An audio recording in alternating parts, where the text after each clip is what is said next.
Assalamualaikum warahmatullahi wabarakatuh. Halo guys, perkenalkan nama saya Rahma Acita Novianti dari Himpunan Mahasiswa Akuntansi Fakultas Ekonomi dan Bisnis Universitas Bangka Belitung. Pada kesempatan kali ini saya akan menyampaikan proker dari Biro Kastrat yaitu AMPAS, Ambil Pendapat Masyarakat, yang bertema penggunaan sepeda listrik pada anak SD di kawasan Universitas Bangka Belitung.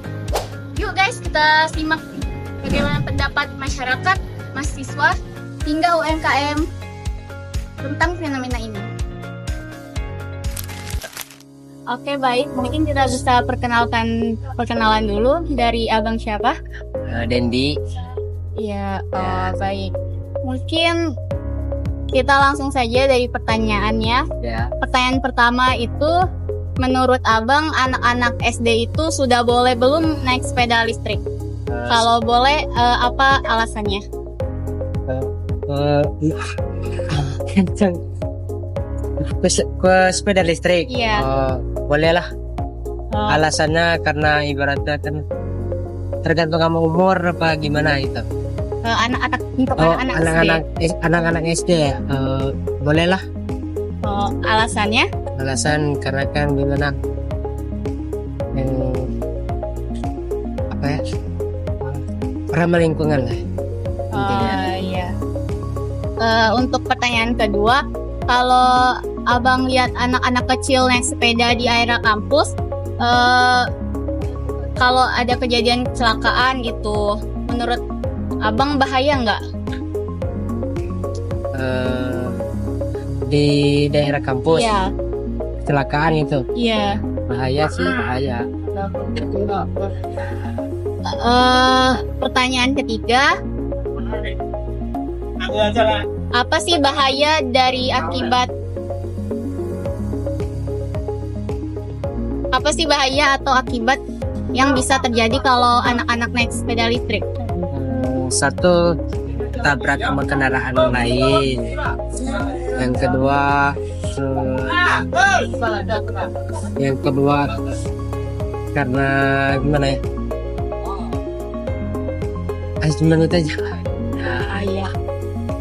Selanjutnya, menurut abang siapa sih yang sebaiknya mengatur atau mengawasi anak-anak biar aman kalau pakai sepeda listrik? Terutama orang tua. Kalau yang terakhir, boleh kasih saran nggak aturan seperti apa yang bagus untuk anak-anak biar tetap aman naik sepeda listrik di sekitaran kampus ini? Biar aman. Iya. Itu terutama diawasin oleh orang tua. Kedua, itu aja, cuman diawasin oleh orang tua. Iya, baik, terima kasih. Ya. Baik Bu, izin untuk menanya pendapat Ibu tentang anak-anak yang naik sepeda listrik di sekitaran kampus UBB. Ya. Mungkin Ibu bisa jawab santai sesuai pengalaman pribadi Ibu. Baik Bu, izin pertanyaan pertama. Menurut Ibu, anak-anak SD itu sudah boleh belum naik sepeda? Kalau boleh tahu alasannya apa? Sepeda listrik. Segi keamanan kayaknya belum boleh ya, apalagi itu kan nggak ada suaranya deh. Kadang kan kita yang berkendara aja kaget gitu loh, atau membahayakan lah, intinya itu aja. Oh iya. Tidak setuju lah. Ya, untuk pertanyaan kedua, kalau Ibu lihat anak-anak kecil naik sepeda listrik di daerah kampus, perasaan Ibu macam mana? Terus melihat kejadian kayak hampir kecelakaan atau bahaya nggak? Ya sebenarnya gimana ya, tergantung orang tuanya juga sih. Sebenarnya anak itu kan belum sepantasnya ya, cuman ya mungkin dari apa ya, kita yang orang tua gengsi bangga anaknya bisa kayak gitu. Cuman kalau aku segi pribadi enggak setuju ya, keselamatannya gitu. Untuk pertanyaan ketiga, menurut Ibu, apa sih bahaya atau akibat yang bisa terjadi kalau anak-anak naik sepeda listrik ini? Bahaya banget, soalnya banyak kejadian kan. Dari apa ya, ini kan nggak ada suara, jadi kadang kan nyelonong aja, sedangkan kita yang berkendara kadang kaget. Nah, gitu aja sih. Untuk selanjutnya, menurut Ibu siapa sih yang sebaiknya mengatur atau mengawasi anak-anak biar aman kalau pakai sepeda listrik ini? Orang tua lah yang berperan, orang tua. Mungkin yang pertanyaan terakhir, kalau boleh kasih saran aturan seperti apa yang bagus untuk anak-anak tetap aman kalau naik sepeda listrik ini di daerah kampus menurut Ibu? Ya, kalau itu nggak tahu juga ya. Aturan Orang tua lah intinya kan. Ya, iya. Sebenarnya security apa sih sebenarnya itu dia sih. Wewenang dia, hak dia sih. Kalau kita orang luar kan serba salah loh mau ngasih pendapat. Iya. Nggak berhak gitu kalau kita. Kalau orang luar ya intinya, ya otomatis orang tua dulu lah intinya. Yang bertanggung jawab atas itu semua. Baik Bu, terima kasih. Oke, baik Kak. Jadi kali ini saya mau bertanya pendapat Kakak soal anak-anak yang naik sepeda listrik di sekitar kawasan Balung Ijo. Jawab dengan santai aja ya Kak, menurut pendapat dan pengalaman pribadi Kakak. Oke Kak. Oke, kita lanjut dari pertanyaan pertama. Menurut Kakak, anak-anak SD itu sudah boleh belum naik sepeda listrik? Kalau menurut saya anak SD itu belum boleh Kak. Oh, alasannya boleh?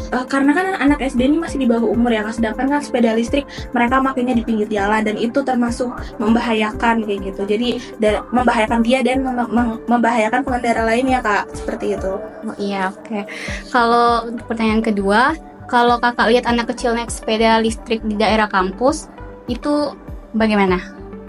Sebenarnya cukup prihatin ya karena pengawasan dari orang tua juga yang pertama itu kan sebenarnya jalan raya itu ada yang namanya kita pengendara motor aja kita harus punya SIM ya untuk mengendarai motor di jalan raya, apalagi yang hanya anak SD yang masih kecil mengendarai itu di sekitaran kampus yang keluar masuknya kendaraan terutama banyak mahasiswa yang menggunakan kendaraan bermotor. Itu menurut saya prihatin sih karena kurangnya perhatian dari orang tua maupun masyarakat sekitar terkait pedulinya hal tersebut. Oh, oke. Pertanyaan ketiga, apa sih bahaya atau akibat yang terjadi kalau anak-anak naik sepeda listrik menurut Kakak? Tentunya bahayanya yang pertama bisa jatuh dari sepeda yang dimana itu kan jalan raya. Nah kalau misalnya amit-amit nanti takutnya ada kendaraan lain yang ikut membahayakan dia jatuh, lalu ada kendaraan lain, itu tentunya berbahaya dan juga membahayakan pengendara lain. Selain membahayakan dirinya sendiri, membahayakan pengendara lain juga Kak, karena mereka tuh kan mungkin belum tahu gimana rambu-rambu lalu lintas, jadi mereka main terobos-terobos aja gitu Kak. Oke. Pertanyaan keempat, menurut Kakak siapa sih yang sebaiknya mengatur atau mengawasi anak-anak biar aman kalau menggunakan sepeda listrik? Tentunya pertama pengawasan dari orang tua ya Kak, karena orang tua kan tempat pertama untuk belajar gitu ya. Jadi orang tua yang harus mengarahkan anak-anaknya terlebih dahulu kayak, "Dek, nggak boleh lo main sepeda listrik di jalan raya," kayak gitu. Nah, kemudian kalau emang sudah terjadi mungkin bisa ada teguran dari masyarakat sekitar, dan kalau emang sudah terlewat batas mungkin pemerintah bisa memberikan atau menerapkan peraturan khusus terkait larangan menggunakan sepeda listrik tersebut di jalan raya. Oke, baik. Kalau terakhir, kalau boleh tahu saran apa atau aturan seperti apa yang bagus supaya anak-anak tetap aman kalau naik sepeda listrik di sekitaran kampus ini? Mungkin yang pertama tuh harus dibuat lajur khusus ya untuk jalur sepeda listrik tersebut, dan yang kedua tentunya menggunakan alat pengaman seperti helm, lalu pelindung siku dan juga lutut biar mereka kalau sewaktu jatuh itu tetap aman gitu Kak. Baik, terima kasih Kak. Nah, itu dia tadi berbagai pendapat masyarakat tentang penggunaan sepeda listrik di kawasan Universitas Bangka Belitung. Dari yang pro hingga yang kontra, semuanya setuju bahwa keselamatan adalah hal yang utama. Sepeda listrik boleh saja digunakan asal anak-anak paham aturan dan orang tua tetap mengawasi. Mari bersama-sama kita ciptakan lingkungan yang aman dan tertib agar anak-anak lebih waspada terhadap keselamatannya di jalan. Saya Rahma Acita Novianti, terima kasih telah menyimak. Sampai jumpa di Ampas selanjutnya.